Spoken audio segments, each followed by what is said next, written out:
ಸಂವಿಧಾನಾತ್ಮಕ ಅತ್ಯಂತ ಗೌರವದ ಹುದ್ದೆಯಾಗಿದ್ದು ಅಲ್ಲಿ ವ್ಯಕ್ತಿ ಅನ್ನುವಂಥದ್ದು ಮುಖ್ಯ ಆಗೋದಿಲ್ಲ. ಆ ಹುದ್ದೆಯನ್ನು ಪ್ರಜಾಪ್ರಭುತ್ವ ವ್ಯವಸ್ಥೆಯಲ್ಲಿ ಗೌರವದಿಂದ ನೋಡಬೇಕಾಗಿದ್ದು ಎಲ್ಲ ರಾಜಕೀಯ ಪಕ್ಷಗಳ ಕನಿಷ್ಠ ಜ್ಞಾನ ಮತ್ತು ಪ್ರಾಥಮಿಕ ಕರ್ತವ್ಯ.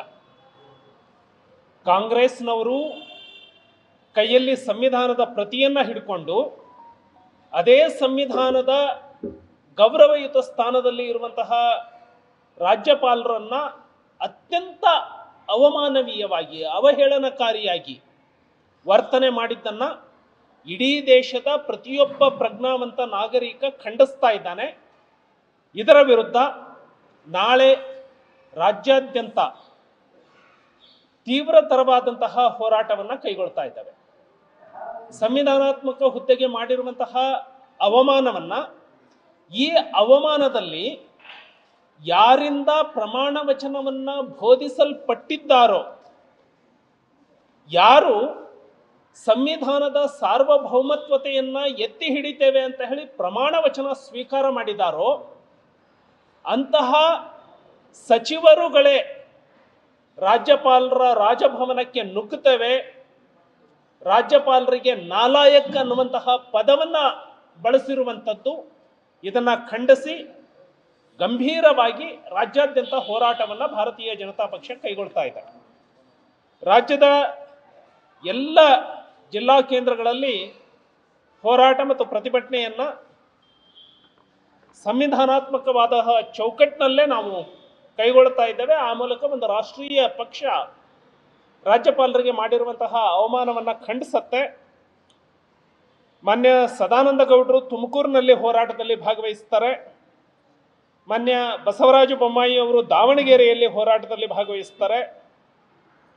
ಗೋವಿಂದ ಕಾರಜೋಳ ಅವರು ಚಿತ್ರದುರ್ಗದಲ್ಲಿ, ಸನ್ಮಾನ್ಯ ಆರ್ ಅಶೋಕ್ ಅವರು ಮಂಡ್ಯದಲ್ಲಿ, ಡಾಕ್ಟರ್ CN ಅಶ್ವಥ್ ನಾರಾಯಣ್ ಮತ್ತು ಚಲವಾದಿ ನಾರಾಯಣ ಸ್ವಾಮಿ ಅವರು ಬೆಂಗಳೂರಿನಲ್ಲಿ, ಬಿ ಶ್ರೀರಾಮುಲು ಅವರು ಬಳ್ಳಾರಿಯಲ್ಲಿ, CT ರವಿ ಅವರು ಚಿಕ್ಕಮಗಳೂರಿನಲ್ಲಿ, ನಳಿನ್ ಕುಮಾರ್ ಕಟೀಲ್ ಅವರು ಮಂಗಳೂರಿನಲ್ಲಿ, ಅದೇ ರೀತಿ ಎಲ್ಲ ಶಾಸಕರು, ವಿಧಾನ ಪರಿಷತ್ ಮತ್ತು ವಿಧಾನಸಭೆ ಅವರು ಆಯಾ ಜಿಲ್ಲೆಗಳಲ್ಲಿ ಹೋರಾಟಗಳಲ್ಲಿ ಭಾಗವಹಿಸ್ತಾರೆ. ರಾಜ್ಯಾಧ್ಯಕ್ಷರು ನಾಳೆ ಈ ಹೋರಾಟದ ಎಲ್ಲ ಕ್ಷಣದ ಬೆಳವಣಿಗೆಗಳನ್ನು ಎಲ್ಲವನ್ನ ಸೂಚನೆ ಕೊಟ್ಟಿದ್ದಾರೆ. ರಾಜ್ಯಾಧ್ಯಕ್ಷರು ಕೂಡ ಹೋರಾಟದಲ್ಲಿ ಇರ್ತಾರೆ. ಎರಡನೇದಾಗಿ ಮಾನ್ಯ ಭೈರತಿ ಸುರೇಶ್ ಅವರು ಹೆಲಿಕಾಪ್ಟರ್ನಲ್ಲಿ ಹೋಗಿ, ಸ್ಪೆಷಲ್ ವಿಮಾನದಲ್ಲಿ ಹೋಗಿ ಫೈಲನ್ನು ತೆಗೆದುಕೊಂಡು ಬಂದರು ಮೈಸೂರಿನಿಂದ, ಮುಡಾದಿಂದ. ಸಾರ್ವಜನಿಕರ ತೆರಿಗೆಯ ಹಣ ಅವರ ಏರ್ ಟ್ರಾವೆಲ್ಗೆ ಬಳಕೆ ಆಯಿತು. ವೈಟ್ನರ್ನ ಹಚ್ಚಿದ್ದಾರೆ. ಆ ವೈಟ್ನರ್ ಹಚ್ಚೋದಕ್ಕೆ ಸಾರ್ವಜನಿಕರ ತೆರಿಗೆಯ ಹಣ ಬಳಕೆಯಾಗಿದೆ. ಯಾಕೆ ಆರೋಪವನ್ನು ಹೊತ್ತಂತಹ ವ್ಯಕ್ತಿ ಸಂವಿಧಾನಾತ್ಮಕ ಹುದ್ದೆಯಲ್ಲಿ ಮುಂದುವರಿಬಾರದು ಅನ್ನೋದನ್ನು ನಾವು ಒತ್ತಾಯ ಮಾಡ್ತಾ ಇದ್ವಿ ಅನ್ನೋದಕ್ಕೆ ಇದೇ ಉದಾಹರಣೆ. ತಮ್ಮ ಹುದ್ದೆಯನ್ನು ಬಳಸಿಕೊಂಡು ಸಾಕ್ಷ್ಯ ನಾಶ ಮಾಡುವಂಥದ್ದು, ದಾಖಲೆಗಳನ್ನು ತಿದ್ದುವಂಥದ್ದು ಮಾಡ್ತಾ ಇದ್ದಾರೆ. ಹಾಗಾಗಿ ಇದು criminal breach of trust. Criminal breach of trust ಅದಕ್ಕೆ ಬಳಸ್ಕೊಂಡಿದ್ದು ತನ್ನ ಹುದ್ದೆಯನ್ನು. ತಕ್ಷಣಕ್ಕೆ ಭೈರತಿ ಸುರೇಶ್ ಅವರ ಮೇಲೆ ಪ್ರಕರಣವನ್ನು ದಾಖಲು ಮಾಡಬೇಕು. ರಾಜ್ಯಪಾಲರು ಆ ವ್ಯಕ್ತಿಯನ್ನು ಸಚಿವ ಸಂಪುಟದಿಂದ ವಜಾ ಮಾಡಬೇಕು ಅನ್ನುವಂತಹ ಒತ್ತಾಯವನ್ನು ಮಾಡ್ತವೆ. ಮಾನ್ಯ ಮುಖ್ಯಮಂತ್ರಿಗಳು ಯಾಕೆ ತಮ್ಮ ಮೇಲೆ ಆರೋಪಗಳು ಇದ್ದಾಗ ಆ ಹುದ್ದೆಯಿಂದ ತಾವು ತೆರಳಬೇಕು ಅನ್ನುವಂತಹ ಒತ್ತಾಯ ಮಾಡ್ತೀವಿ ಅಂದರೆ ಇದೇ ಕಾರಣಕ್ಕಾಗಿ. ಮುಖ್ಯಮಂತ್ರಿಯನ್ನ ಒಬ್ಬ ಇನ್ಸ್ಪೆಕ್ಟರ್ ಹೆಂಗೆ ಇನ್ವೆಸ್ಟಿಗೇಟ್ ಮಾಡಲಿಕ್ಕೆ ಸಾಧ್ಯ ಇದೆ? ಒಬ್ಬ ತನಿಖಾಧಿಕಾರಿ ಮುಖ್ಯಮಂತ್ರಿಗೆ ಯಾವ ರೀತಿ ಪ್ರಶ್ನೆಯನ್ನ ಕೇಳಲಿಕ್ಕೆ ಸಾಧ್ಯ ಇದೆ?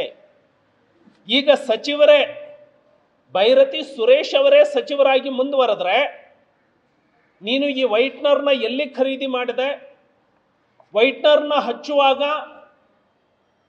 ನೀವು ಫ್ಲೈಟ್ನಲ್ಲಿ ಕೂತೇ ಇದನ್ನು ಹಚ್ಚಿದಿರೋ ಅಥವಾ ನಿಮ್ಮ ಕಾರ್ಯಾಲಯಕ್ಕೆ ಬಂದು ಹಚ್ಚಿದಿರೋ, ಈ ವೈಟ್ನರ್ನ ತರಿಸ್ಲಿಕ್ಕೆ ನೀವು ಯಾರ್ಯಾರನ್ನ ಬಳಸ್ಕೊಂಡಿದ್ದೀರಿ, ಇವನ್ನೆಲ್ಲ ಪ್ರಶ್ನೆಯನ್ನು ಕೇಳೋದಕ್ಕೆ ಆಗೋದಿಲ್ಲ.